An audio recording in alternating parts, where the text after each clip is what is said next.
We're celebrating a milestone that's more than just a business. It's about culture, identity, faith, and resilience. Afros and Mo, Uganda's first dedicated natural hair care brand, has spent 10 years transforming how we view and celebrate Afro textured hair. Founded by visionary twin sisters Maria and Maggie, this brand has empowered countless people to embrace their natural beauty. Join me as we dive into their inspiring journey filled with bold decisions, challenges, and triumphs, and explore what it takes to build a legacy that redefines beauty standards. Maria and Maggie, let's go.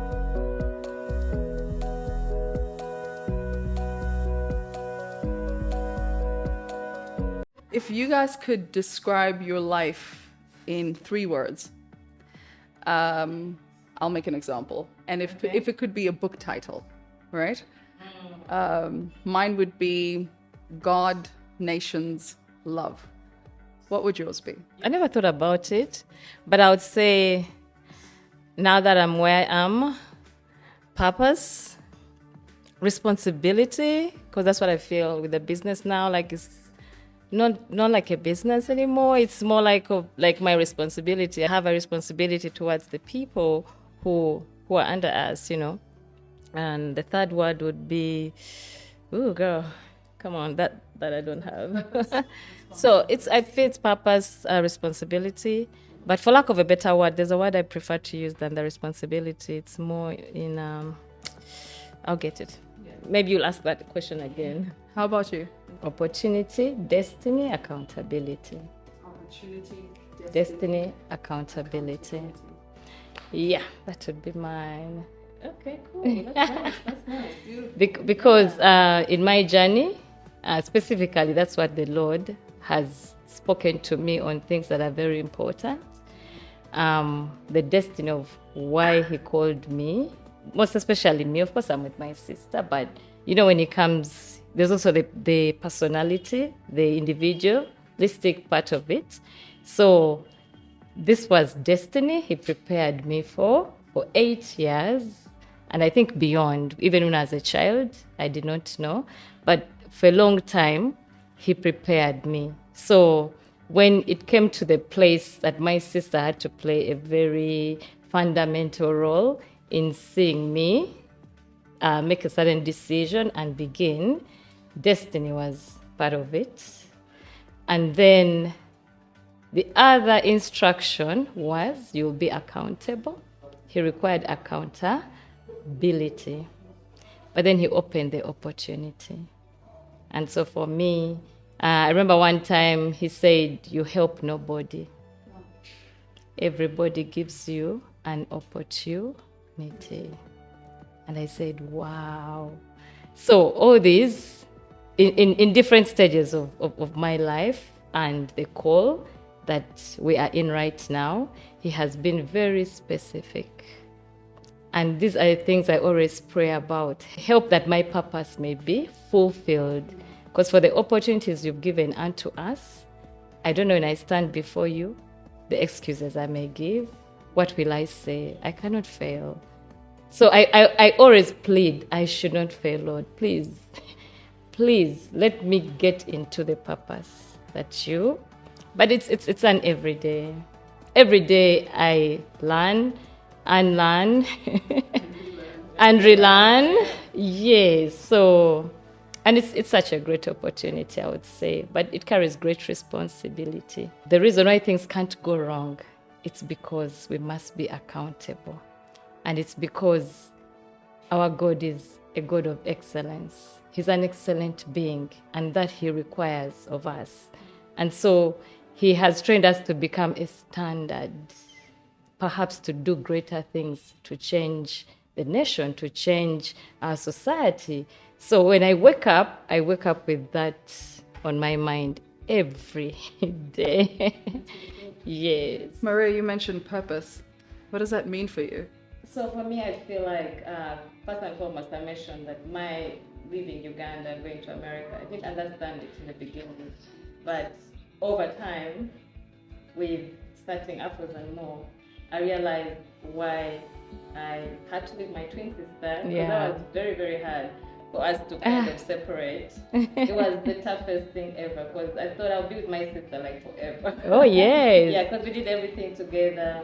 So me leaving Uganda to go to the United States was a struggle. And see, when this business started, then I knew that, okay, this is why I am here. So True. my purpose for me to come here is that we can get into this, and there's no way it would have worked if we were both here. So that's why I say it's more purpose for me. Let's go down memory lane for a little bit. It's 10 years ago, and the idea comes up. And it's not just an idea. This is something that is going to shift culture, identity, and somehow our hair.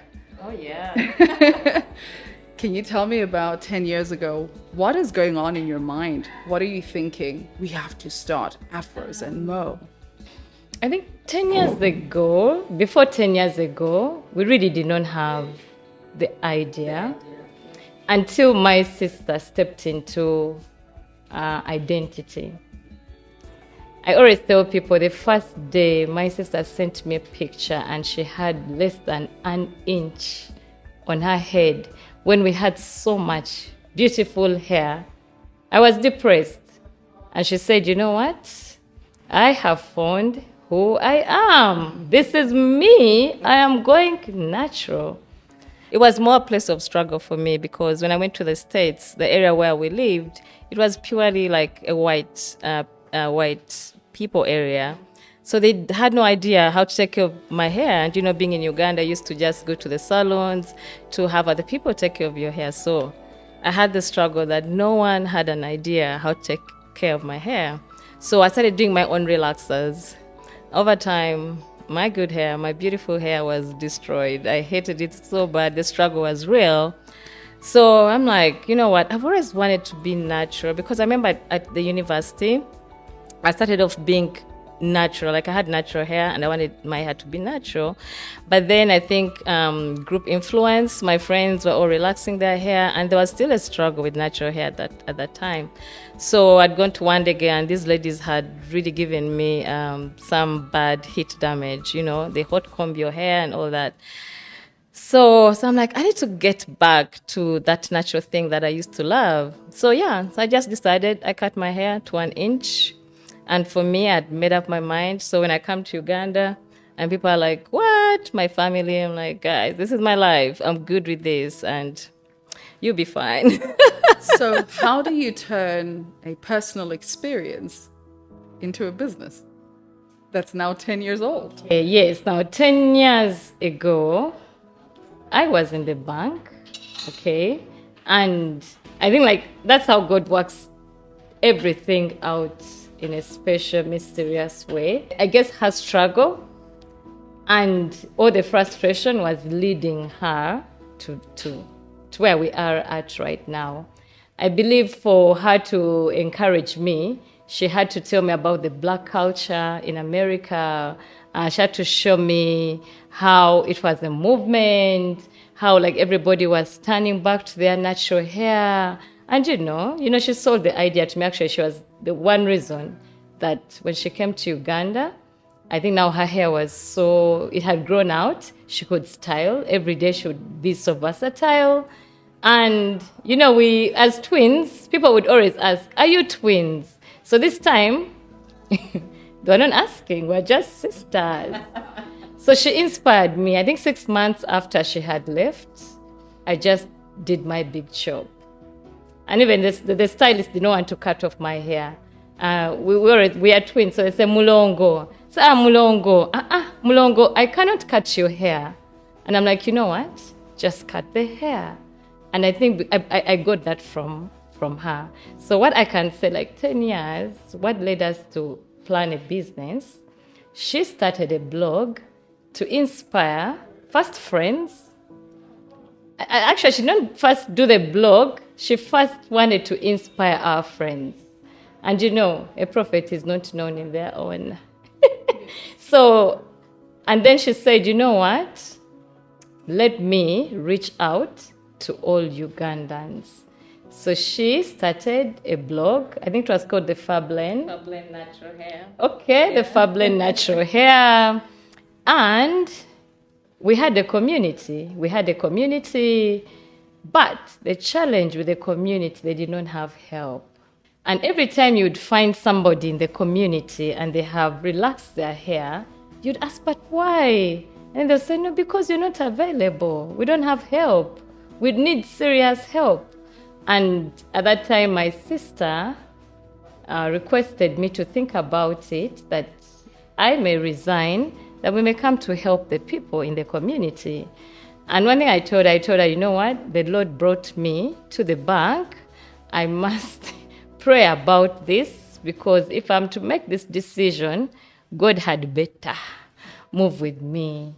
And so I started praying, and for some reason, there was a great passion within me that every day, there's nothing, I could not sleep without looking at natural hair, without studying natural hair, without doing, I don't know, it was just like eating me up, until I think I told my colleagues, there'll be a time you look for me and you cannot find me. So people would say, oh, but you're a dreamer, you dream. And I think one time that I really prophesied, but it was about 10 o'clock in the morning, something like a bulb, like, you know, like that bulb that comes off.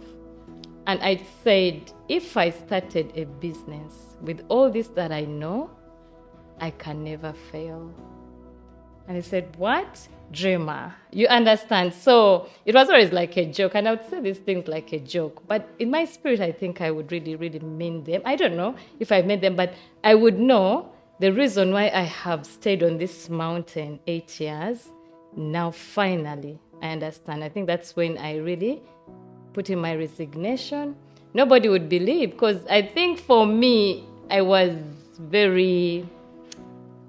so committed to the bank. I think I would be one of those people they would think would serve the bank for over 30 years. And it was such a surprise that I was one of the people that threw in the towel. And that's how our journey began. But because I knew the Lord was with me, I prayed about it and not go deep. I got there. I got the leeway. I got that green light, and nobody could speak me out of it.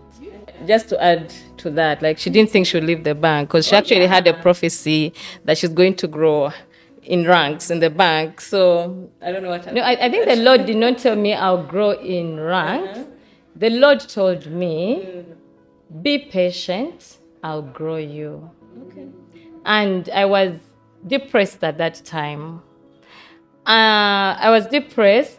I had stayed at the till for a long time, more than my other colleagues, and I was losing hope. I was literally depressed. And one day that I was on leave, I go to an arcade, and somebody follows me. I get into a shop. This is crazy. Like, my life, that's why I said this is the story of the Lord. Like, it's so crazy. Somebody comes and says, hello. And I'm like, hi. I said, do you work in a bank? He said, yes. And then he says, the Lord says, be patient. He will grow you. I said, what? You don't remind me of my sins. You understand? I'm like, wow. So, and the depression lifted. I went to my desk. 2 months after, in the system, my positioning was changed, at least to another desk, but it was still in customer care, customer experiences, front desk management. Okay, but I wanted to grow into like HR, like going to other departments. I was just tired of branch network. Okay, but then the Lord placed me there. But when they placed me there, I still was a little bit depressed. And this was like after 2 years. And somebody brings an opportunity for me to go to DHL, I think customer retention manager. It was a done deal. They had watched me for so many years in customer care. And the moment I finished the interview, in a dream, the Lord comes back to me again and says, but why are you leaving the bank? The bank has more opportunities. 10 years down the road, there's no place that has supported us like Stanbic Bank. because that was the Right. bank of our opportunity. Yeah, it's a God story, just as you have said.